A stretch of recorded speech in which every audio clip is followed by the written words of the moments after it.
Fala pessoal, tudo bem? Estamos aqui hoje com um ídolo, cara, campeão brasileiro 5 vezes, foi o piloto que mais dirigiu em Fórmula 1, foram 326 vezes, né? Subiu ao pódio 68 vezes, realmente uma lenda. Rubinho, bem-vindo ao canal, muito obrigado por ter a gente. Prazer é meu. Rubinho, eu queria falar um pouquinho sobre o conceito de Mastermind com você.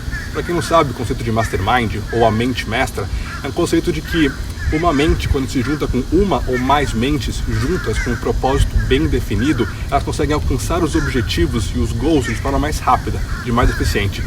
Rubinho, você teve uma carreira de muito sucesso. Conta um pouquinho pra gente como isso aplicou na sua vida. Você deve ter tido pessoas que te ajudaram, que ajudaram você nesse caminho, nessa jornada. Assim, não dá nem muito para falar a idade, porque senão você acaba mostrando. Mas para te falar bem a verdade, eu comecei a entender e querer acreditar muita coisa da mente por leitura. Masterizar a mente.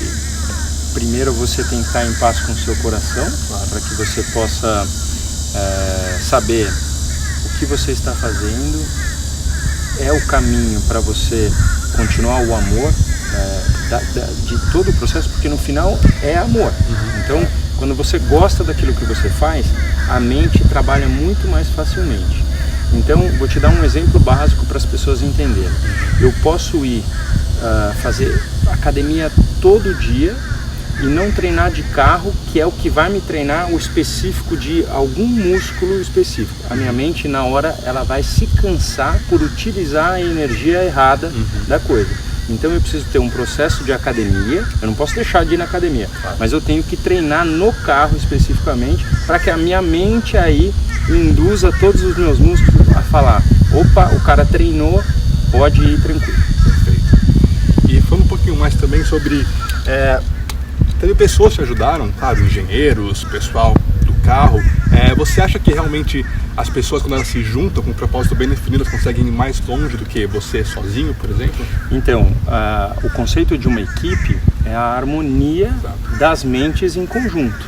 Então, quando o cara do motor, ele reclama do cara do chassi, e eles em conjunto tentam verificar ambos os problemas para progredir, é uma coisa. Quando um fica falando do outro e fala assim: o problema foi você, eu fiz minha parte, aí não há o que progredir. Então a harmonia, os melhores carros que eu guiei foi pela harmonia do cara do motor, que entendeu a parte dele, que passou o conhecimento para o próximo, e aí vai. Então a harmonia, e junto ao que a gente estava falando, ao amor à profissão, é o que vai para frente. Que legal. Não adianta você ter a melhor equipe se não tiver harmonia. Você acha que o importante é a harmonia, todo mundo, cada um fazer a sua parte, tá todo mundo em harmonia? Para masterizar a mente, você não consegue fazer com que... Primeiro, eu acho que se a equipe não tiver isso, se a logística da equipe não tiver cada um fazendo a sua parte, você não consegue ter a melhor equipe.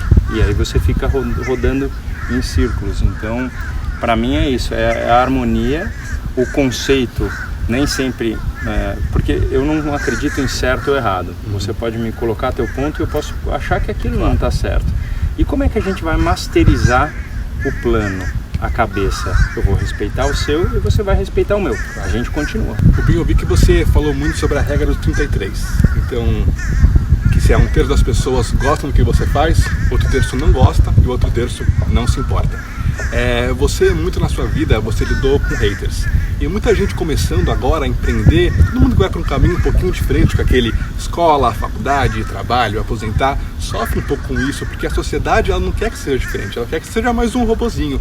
Todo mundo que está começando a empreender, a fazer algo diferente, sofre um pouquinho de críticas, um pouquinho de haters até mesmo. Não é exatamente o hater, mas esse antagonismo ele já começa de casa. Quando você, de repente, o pai foi um empreendedor ou foi uma pessoa que desde muito cedo trabalhou e o filho quer praticar um esporte e acha que aquilo é a vida dele. De cara fala assim: não, mas e quando você vai trabalhar? Eu não, eu já estou trabalhando, é parte de tudo isso. Então, dentro de casa, às vezes você já tem essa situação do hater de tentar te mostrar que o certo é fazer outra coisa. Então, o mais certo nesse caso é você ter o coração em paz, para você ter a liberdade de saber que não tem jeito de tirar 10 na prova se você não estudar. Claro. Então estude muito para aquilo que você quer fazer, para você provar os seus pontos, porque cada um tem um ponto de vista. Então eu acho que esse é o mais importante. O cara que daí vai ser do contra, esse é o que eu coloco como o vagabundo, porque é muito mais fácil ser do contra do que a favor. O cara é do contra, ele vai, se não deu certo, ele vai falar, eu te avisei que não deu certo. É muito mais fácil falar.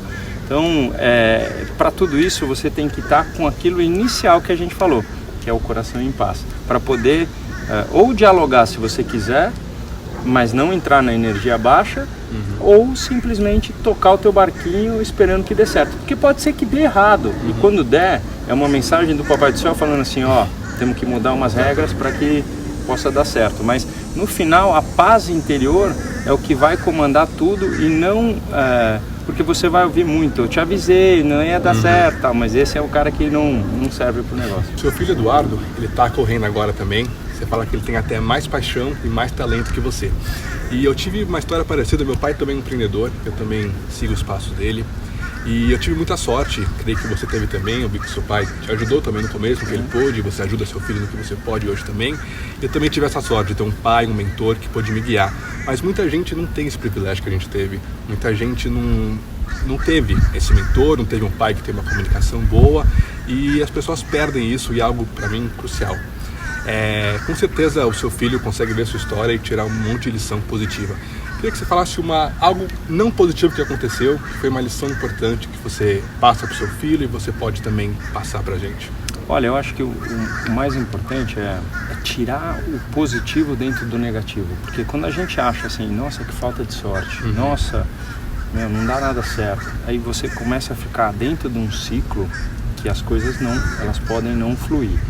Então, coisas que não dão certo, escolhas de equipe, escolhas dentro de corridas que você quis trocar pneu ou que você não quis, mas se você tem a crença de que aquilo que você está fazendo vem do bem, com o coração aberto, você vai errar para poder subir. Então, mesmo a gente tendo a sorte de ter nossos pais apoiadores, a gente tem que sempre entender que vai ter altos e baixos. Aquele que não tem isso, ele vai ter que se dedicar um pouco mais, mas ele fica até mais forte depois, se houver essa dedicação. Então, o cara que não tem isso, fala assim, meu pai nunca me apoiou, tal, não sei o quê, e fica no negativo de falar, nossa, como eu sou azarado, esse é um ponto que prejudica demais. Então essa pessoa tem que estar bem com ela, bem em paz, para ela simplesmente fazer o que ela acha que está certo, mas assim, tem que estar fluindo com o que a sociedade acha que está certo também, né? Porque não adianta eu achar que eu estou certo roubando as pessoas, porque isso não está certo. Então é disso, partir do princípio que você com o coração e a mente tranquila, você pode sim fazer o seu, mesmo não tendo apoio, porque uma hora vai ter. Binho, você falou um pouquinho de sorte. Muita gente fala que você não teve sorte, mas quem conhece a sua história sabe que você teve bastante sorte. Quando você estava competindo Fórmula Ford, o seu kart, que não era muito bom, ele caiu da transportadora, né? Quebrou e você ganhou um kart novo. E você fala que por causa disso você conseguiu também ganhar. Isso te projetou para níveis muito altos. Tem uma frase sua que eu vi que eu achei muito legal, que você fala, quanto mais você trabalha, mais sorte você tem. Você podia elaborar um pouquinho mais nessa frase? Não, é exatamente isso, porque quando a gente acha, no caso não foi o kart, foi na Fórmula Ford que o Ford caiu já era um processo de um dinheiro que a gente não tinha em caixa, tinha só para comprar aquele carro e assim, a notícia de que eu tinha perdido o carro deu aquela tristeza, mas logo veio a notícia de que não, nós precisamos te dar um novo. Então com esse carro novo eu consegui ganhar minha primeira prova e quem sabe foi ali que a coisa deu certo. Vou te dar o exemplo de quanto mais eu trabalho, mais eu tenho sorte. Eu estou nos Estados Unidos agora, daqui a uma semana volto a correr meu carro, numa prova em que tem muitas curvas e o cansaço físico é muito forte. Então todo dia às 7 horas da manhã eu tenho saído para correr na rua com este pensamento, elaborando as retas e curvas, dando o que a gente chama de treino fartlek, que é subindo o coração, descendo. Então você fica na mente elaborando curvas e retas. Então quanto mais eu faço isso, mais eu tenho certeza que eu vou estar bem fisicamente para entrar no carro e fazer o meu papel. Então esse é parte do negócio. Quanto mais eu faço, eu trabalho a minha sorte chegando lá. Pode acontecer um monte de outra coisa lá? Certeza, pode acontecer. Mas eu estou fazendo a minha parte, porque não adianta eu vir para os Estados Unidos, ficar com meus filhos e falar, vou ficar uma semana sem fazer nada, e aí você chega lá, estou cansado. Eu não posso me permitir esse cansaço, portanto, então, quanto mais eu trabalho, mais eu tenho sorte. Legal, muito legal esse conceito. Binho, você fala muito também sobre confiança. Teve uma entrevista sua que você falou que você tinha certeza que você ia ser campeão do mundo. E em 2009, quando pouca gente acreditava em você, você foi lá, correu, ficou em terceiro, você ganhou, não ganhou por pouco. Eu queria saber o que é confiança para você.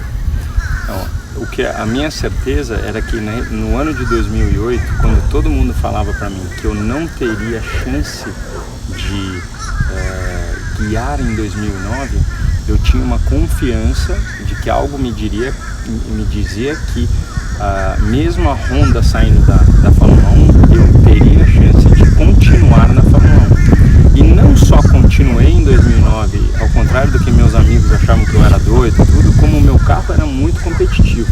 E neste carro competitivo eu ganhei provas e quase fui campeão. Então a confiança, ela não pode dizer a coisa certa, eu serei campeão, ou eu farei isso, ou eu farei aquilo. A confiança tem que te dar a aptidão para que tudo que você sonha possa se tornar realidade.